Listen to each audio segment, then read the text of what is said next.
Na, o čia mano kita pašnekovė, tikra vaikiškos ir paauglių literatūros fėja bei ekspertė Eglė Baliutavičiūtė jau yra paruošusi net kelias įdomias naujienas mažųjų vasaros pasiskaitimams. Sveiki, Eglė. Sveiki. Turime tikrai mažiesiems knygelių, kaip suprantu, čia jau nuo 3 metukų prasideda. Taip, tikrai taip. Pirma knyga, kurią noriu parodyti, yra Troliai, mumija ir stebuklinga skrybėlė. Tai klasika sugrįžta, ar kaip čia reikėtų interpretuoti? Be abejonės, šita klasika beje jau skaitoma 80 metų. Šiemet kaip tik Troliai, mumija švenčia labai tokį solidų jubiliejų. Ir per šitiek metų jie tikrai įsitvirtino pasaulinėje literatūroje be galo stipriai, jie tokie kultiniai herojai, praktiškai visur atpažįstami. Ir labai džiugu, kad jie ir Lietuvoje taip gerai prigijo, taip skaitomi jau kelių kartų. Iš tiesų, aš net ir pati žiūriu į viršelį ir mane apima tokia jauki nostalgija stebint pačios herojus. Būtent. Ir dabar yra leidžiamos tokio didesnio formato knygos mažiesiems, kurios yra atpasakotos, pritaikytos mažesniems skaitytojams. Būtent ir čia yra viena iš istorijų, stebuklinga skrybėlė, kaip muminukas su draugais randa skrybėlę, kuri pasirodo yra nepaprasta. Ir kai tik ją įmeti ką nors, pradeda dėtis keisti dalykai. Štai iš gėlelės gali visas miškas išaugti.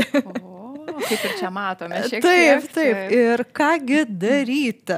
Na ir tai tikrai yra tokia šviesi pakili su mažyčių siaubuku istorija, nes iš gėlės miškas taiga atsiranda, užima visus namus, tos džiunglės ir panašiai, bet kaip visą laiką tas Tuvės Jansson sukurtas pasaulis yra labai draugiškas vaikui, švelnus. Visą laiką atsiras gerai išeitis. Viskas pasibaigs laimingai, bet reikia išgyventi nuotykį. Į tai ir kviečiu su šia knyga ir visomis kitomis labai nuostabiamis mumių knygomis. Ir aš būtinai pavartysiu paskui iškart po laidos. Keliaukime prie smurfų. Kokia jų reikšmė šiandien vaikų pasaulyje? Taip, smurfai beje irgi yra labai seni personažai. Jie pirmą kartą pasirodė 1958 metais. Taip, labai seniai.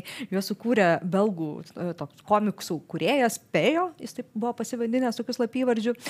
Ir per tuos daugybę metų irgi smurfai išaugo tokius be galo atpažįstamus personažus, sužavėjusius vaikus, nes jie yra labai geraširdžiai, mieli ir aišku patiria daugybę nuotykių. Na ir aišku domina ir jų išvaizda. Mėlyni, mažyčiai žmogeliukai, kurie gyvena kažkur miške. Tikrai jie labai smagus ir matome, kaip jie vis atgimsta. Aš prisimenu savo vaikystę, kai tikrai buvo smurfų animaciniai filmukai, buvo spalvinimo knygelės ir dabar vėl iš naujo ta banga sugrįžta. Buvo filmas, dabar pradedamos leisti knygelės, kurios štai ir kviečia tuos nesudėtingus, labai smagius ir geraširdiškus nuotykius.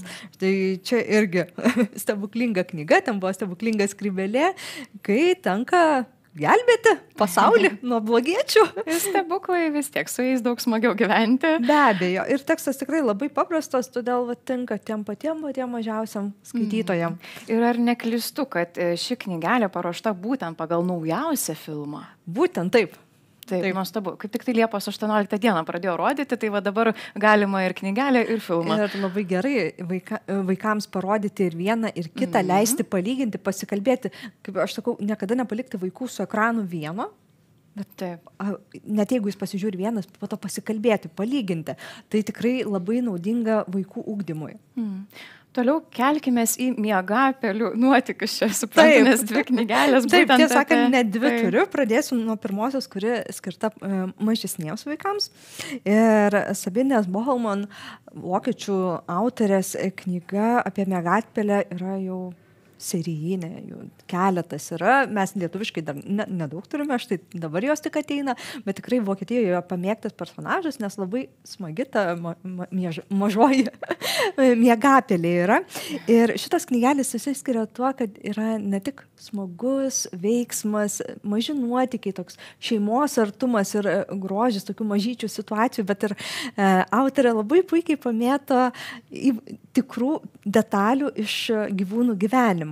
Kuo jie ypatingi, kokia jų biologija ir panašiai. Ir čia tas pats pasitelkiama, nes Miegapelės yra gyvūnai, kurie be galo ilgai miega.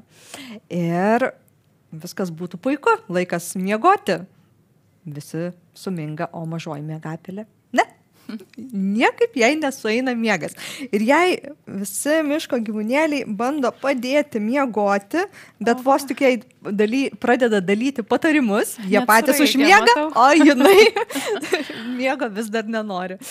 Tai tikrai tokia puikia knyga prieš miegą su labai mielu personažu, sakyčiau, labai menkai išnaudotų vaikų literatūroje, nes mes turim ten daug ežiukų, visokių pelyčių, bet mažoji miegapelė tikrai išskirtinė pelių rūšis, tai griebkit ir išbandykit. Čia apie miegą. Su ją užmigti. Taip. O dabar apie mokyklą? Taip. O šita knyga yra šiek tiek vyresniem, tai jau vaikam, kurie pradeda skaityti savarankiškai. Aišku, gali ir šitą istoriją tėvai skaityti mažesniems vaikams, bet šita sukurta būtent tam, kad vaikai skaitytų labai neilgus skyrelius ir atliktų užduotis. Žinot, nes kai pradeda vaikas skaityti, jam tikrai yra sunku. Ir kai lydi tekstą užduotis, leidžia atsikvėpti nuo skaitimo, kuris šiaip jau sunkus, kartais ir nemalonus, kol tu neišmoksti geriau to daryti.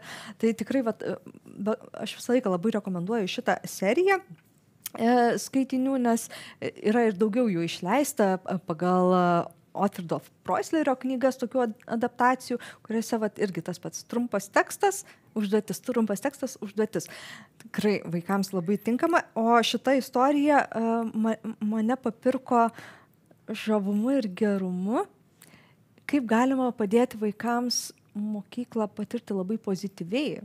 Ir kaip ateiti ne su nuostata, kad aš nieko nežinau, o atvirkščiai. Ir štai pirmoji diena mokykloje mokytoja duoda užduotį. Pagalvokit, o ką jūs mokat, ką jūs galit. Ir visi gyvūnėliai vienas po kito pradeda galvoti, o kuo jie ypatingi, kokią jie ypatybę turi, ką jie moka.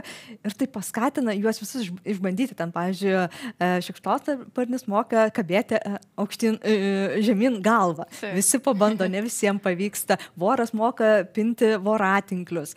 Visi bando, vieniem pavyksta kažką iš siūlų, kitiem ne. Ir per tokį pozityvų ėjimą parodoma, kaip smagu gali būti mokytis, koks svarbus pavyzdys ir ko mums kartais pritrūksta. Tikrai taip. Bet pakalbėti apie tai, ką jau mes mokam ir jau kai kažką mokam, gal būtų smagu ir kažką išmokti naujo, daugiau. Iš tiesų skamba logiškai labai. Ačiū Jums, Egle, tikrai už labai įdomių knygelių pristatymą. Na ir linkiu pačiai įdomių skaitinių artimiausią savaitę. Ačiū Jums.